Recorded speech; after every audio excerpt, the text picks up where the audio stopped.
السلام عليكم، ازيكم يا حبايب قلبي؟ اللهم صل وسلم وبارك على سيدنا محمد وعلى اله وصحبه اجمعين. ايه رايكم بقى في العظمه اللي قصادكم دي يا بنات؟ احلى حلا او احلى كيك ممكن تعمليه لاولادك في الحر ده. انا كنت عاملاه الصينيتين الكيك دول، كنت عاملاهم لضيافه عيد الاضحى. بتمنى تجربوها يا بنات بطريقتي، وان شاء الله واثقه انها تعجبكم وتعملوها لاولادكم وهتشرفكم قدام ضيوفكم زي ما شرفتني كده قدام ضيوفي في عيد الاضحى. وكل سنه وحضراتكم طيبين. يلا بقى عشان احنا مستعجلين. هنا حضرتك هتجيبي لي شفشق الخلاط وهتحطي فيه 4 بيضات. 4 بيضات يا رودي، عشان انا عملت اكبر صينيه. عارفين حضراتكم اكبر صينيه في الطقم اللي هو المستطيل، فانا الوسط بحط لها بيضتين. حطيت 4 بيضات وحطيت كوبايه سكر ومعلقه خل. لازم يا بنات معلقه الخل، وحطيت معلقه فانيليا صغيره. يعني هي كانت معلقه كبيره بصراحه، لاني انا في الكيك ده بكتر الفانيليا. ضربته كويس جدا. نزلت بكوبايه من الحليب. في الدول الاخرى او عندنا في مصر كوبايه من اللبن. نزلت عليهم وضربت الخليط ده كويس جدا يا بنات. وبعد كده نزلت بكوبايه الا ربع من الزيت، وكوبايه من الزبادي او اليوجرت برضو في البلاد الاخرى عشان حبايب قلبي اللي من بلاد تانية. واضربي بقى الخليط ده كويس ضربا مبرحا. بعد كده هنحضر معايا في البوله هنا 3 كوبايات من الدقيق. انا بوريكم بنفس ذات الكوبايه اللي احنا حطينا بيها كل حاجه، او المج اللي موجود في كل بيت.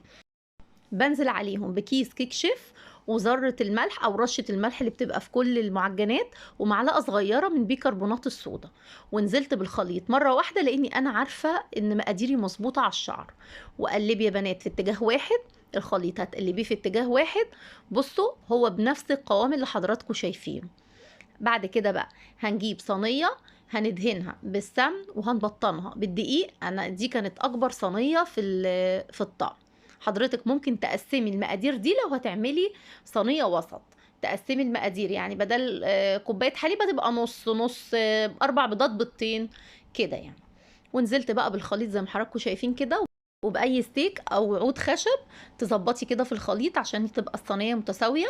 بنحطه بقى على رف أوسط درجة حرارة 180.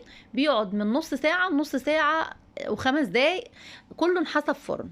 حلو، طلعت بالقمر اللي حضراتكم شايفينه ده. هنسيبها تبرد تماما بقى. وهنجيب هنا هنجيب كوبايتين من الحليب، او عندنا في مصر من اللبن.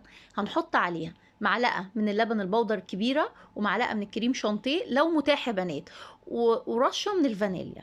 انا بكتفي بالسكر الموجود في الكيك. بقلبه كويس جدا وبنزل بالتشريبه دي او بنزل بالخليط ده على الكيك يا بنات وهو بارد.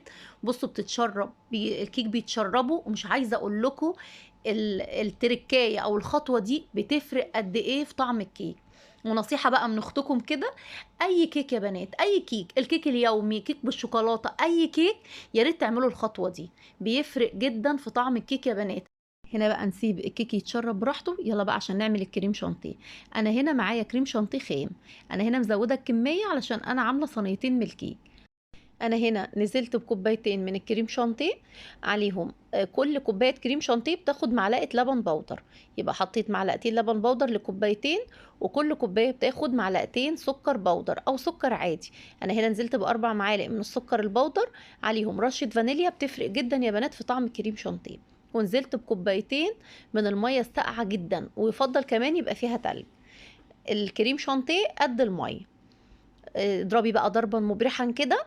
معلش بقى هنا الكاميرا فصلت في حته ان انا كنت اوريكم القوام. لازم تقلبي البوله ما تنزلش معاكي، او ما الكريم شانتيه ما ينزلش معاكي، بقى بالقوام اللي حضراتكم شايفين. هنا بقى جبنا الكيكه القمر بتاعتنا بعد ما اتشربت الخليط كويس جدا. ونزلت عليها بالكريم شانتيه وبسويتها زي ما حضراتكم شايفين كده على قد ما تقدري، انت بتعملي لبيتك يعني. سويتها وحطيتها في التلاجة يا بنات لحد بقى ما احضر بقيه المكونات. انا كان عندي في التلاجة كام منجايه كده مجمده. قشرتها وقطعتها على قد ما قدرت مكعبات، او اي تقطيع حضرتك تحبيها. وحطيتها في مصفى يا بنات علشان تنزل كل الميه اللي فيها. ابتديت اوزعها على الكيك كده. وزعتها بشكل عشوائي. بعد كده هجيب كيس من الجيلي. بيفرق جدا برضو في طعم الكيك.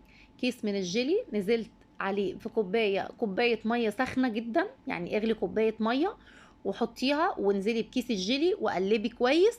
وانزلي كمان بكوباية مية ساقعة وقلبي كويس.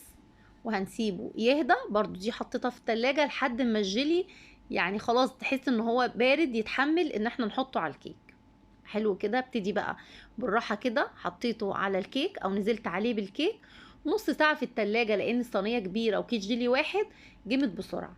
حطيته في التلاجة ساعة، طلعت بقى بالقمر اللي حضراتكم شايفينه. تسموها قشطوطة، تسموها حلا بارد، تسموها عظمة.